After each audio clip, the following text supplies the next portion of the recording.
You know, for almost all of human history, meat was what we built our bodies on. It was a foundational food. But today, you walk into a grocery store and there's this cloud of confusion, right? Maybe even a little bit of fear. So we're here to cut right through all that noise. We're going to use the facts to paint a super clear picture of the healthiest meats you can possibly eat. All right, so let's just dive right into this. How on earth did a food that literally powered our evolution, the food that made us human, become something we're scared of? It's a pretty wild story. I mean, this is the big question, isn't it? It feels like one day we woke up and a food that sustained our ancestors for millennia was suddenly public enemy number one.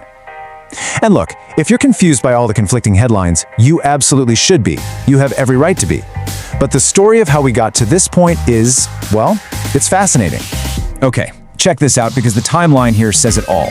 On the left, you've got the vast majority of human existence, where meat was just a given. It was a constant. And then on the right, you see this tiny little sliver of time, the last 70 years or so, when we suddenly became terrified of cholesterol and animal fat. This whole fear campaign was born from a very specific, and as we're about to see, a very flawed period of science. So, before we can even start building our top 10 list, we've got to do some demolition work. We have to tear down this faulty foundation of fear that we've all been handed. Let's get right to the root of where this whole anti-meat message really came from.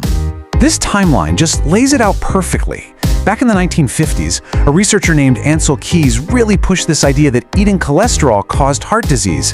But here's the crazy part. By the 1960s, his own follow-up research couldn't find a link. But it was too late. The idea was already out there, and it stuck. It took until 2015, that's a full 50 to 60 years later, for the official dietary guidelines to finally catch up with the science. And there you have it, in black and white. This is the official statement from the US Dietary Guidelines basically saying, oops, our bad. After decades of telling us to throw away our egg yolks and avoid rich foods, the authorities finally admitted that the evidence just wasn't there. The cholesterol you eat isn't the enemy we were all told it was. Okay, so what about saturated fat? Well, the key word here is context. It is all about context. Think about it. Is the saturated fat you get from a beautiful grass-fed steak the same as the saturated fat in a greasy, deep-fried donut? Of course not. The science is really clear on this. In a healthy person, eating quality whole food sources of saturated fat is totally fine. The trouble starts when you're mixing that fat with a whole lot of inflammation, a body that's resistant to insulin, and a diet full of sugar and junk. It's not the fat, it's the company it keeps.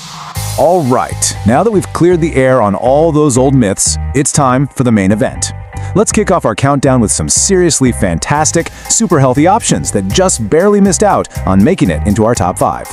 So let's run through numbers 10 to 6 really quick. Kicking things off at number 10, we've got chicken thighs. A quick tip, always go for the dark meat. It's way higher in goodies like zinc and iron. The main thing to watch for is just finding really good pasture-raised quality. Sliding in at number 8 is pork, which has this unique richness in vitamin B1. But again, sourcing high-quality pork can be a challenge. And at number 6, we have lamb. It's almost always raised on grass. It's got a fantastic fat profile. It just gets narrowly beaten out on sheer nutrient density by the top 5 heavyweight. Okay, now we're getting to the best of the best. Let's pull back the curtain on the top 5 most nutrient-packed, health-boosting meats you can possibly put on your plate. And starting off our top 5, at number 5, is a fan favorite, and for a very good reason: wild-caught salmon. You can find it almost anywhere, and it is an absolute nutritional powerhouse. So what's the magic in salmon? It's all about those amazing fats. It is loaded with EPA and DHA. Those are the 2 specific omega-3s that your brain and body can use right away, no conversion necessary. They're absolutely crucial for fighting inflammation and keeping your brain sharp. Plus, it has the stuff called astaxanthin. That's the antioxidant that gives salmon its beautiful pinkish color, and it helps protect your cells from damage. All right, coming in hot at number 4 is a tiny little fish that punches way above its weight class. Seriously, do not sleep on the humble sardine. Sardines are just brilliant. Like salmon, they are packed with that EPA and DHA. But here's the kicker. When you eat them with those tiny, soft bones still in, you're getting a massive, super absorbable hit of calcium. And because they're so small and low on the food chain, they don't have time to build up heavy metals like mercury, which makes them one of the cleanest, safest fish you can eat. And maybe the best part? They are dirt cheap. Cracking the top 3, in our number 3 spot we have what is, you could argue, one of the most essential and foundational foods for the human body. High-quality, grass-fed beef. So the key word with beef is bioavailability. It basically means beef provides nutrients in the exact form your body was designed to recognize and use. We're talking about heme iron, which your body absorbs so much better than the iron from plants.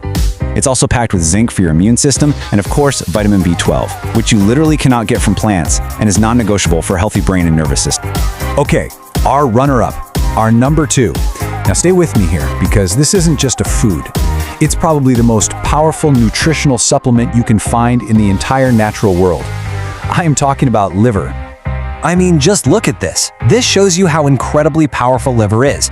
It's got huge amounts of what we call preformed vitamin A, or retinol, that your body can use on the spot. It has natural folate, not the synthetic folic acid you see in fortified foods and cheap supplements. And the amount of B12, copper, and choline, it's just off the charts. Fun fact, long before we even knew what vitamins were, doctors used to prescribe liver to cure people of deficiency diseases. That's how potent this stuff is. And now, for the number 1 healthiest meat on the planet. This one might surprise you, but it's an organ that is the very symbol of life's engine, and it literally provides the fuel for our own cellular engines. The number 1 healthiest meat you can eat is heart. So why heart? What makes it number 1? Because it is, by far, the richest food source of a compound called coenzyme Q10, or CoQ10. Now, CoQ10 is the stuff that your mitochondria, those are the tiny little power plants inside every single one of your cells, use to make energy. So when you eat heart, you are literally providing the direct, raw material your body needs for energy production. It's like putting premium fuel directly into your body's engine. Plus, it's full of taurine, which helps keep your heart and nervous system in check. Okay, so that's our top 10 list. Pretty cool, right? But the big question is, how do you actually use this information in the real world? You know, at the grocery store, at a restaurant. Let's break it down and make it super practical. Here's your super simple 3-step action plan. First, just aim for variety. Don't get stuck only eating beef. Mix it up. Get some fish in there, some lamb, and hey, maybe get adventurous and try a little liver or heart. Second, shop for the best quality you can find and that you can afford. Yeah, pasture-raised and wild-caught is the ideal, but don't let perfect be the enemy of good. And that leads to the third and probably the most important point. Just choose the best option available to you, wherever you are. A regular grain-fed steak at a restaurant is still 1,000,000 times better for you than a giant plate of pasta or mac and cheese. So there you have it. We've busted the myths, we've cleared up the confusion, and we've built a really clear hierarchy of the most nutrient-dense foods on Earth. The knowledge is now in your hands, so the only question left is, now that you're armed with the facts, what powerful choices are you going to make for yourself and for your health? What's going to be the foundation of your plate?